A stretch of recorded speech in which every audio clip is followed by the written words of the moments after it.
কাউকে ভালোবাসতে গিয়ে মানুষ নিজেকে এতটাই নিচে নামিয়ে ফেলে, সে তখন ভুলে যায় সে আসলে কে। নিজের যোগ্যতা, নিজের শিক্ষা, নিজের স্ট্যাটাস সব কিছুকে তুচ্ছ করে শুধুমাত্র ভালোবাসার মানুষটাকে নিজের করে পেতে গিয়ে নিজেকে সবচেয়ে বেশি সস্তা করে ফেলে। আর অপর দিকের মানুষটা এই দুর্বলতার সুযোগটাই নিয়ে নেয়।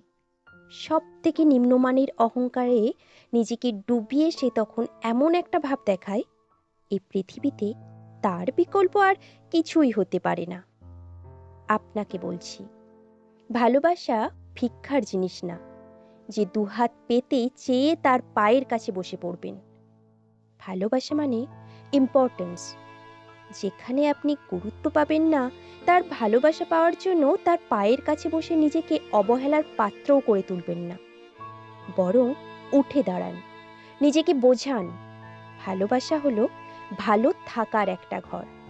যে ঘরে অবহেলা মেলে, সে ঘর ছেড়ে বেরিয়ে এসে নিজেকে অপমানের হাত থেকে বাঁচাতে হয়।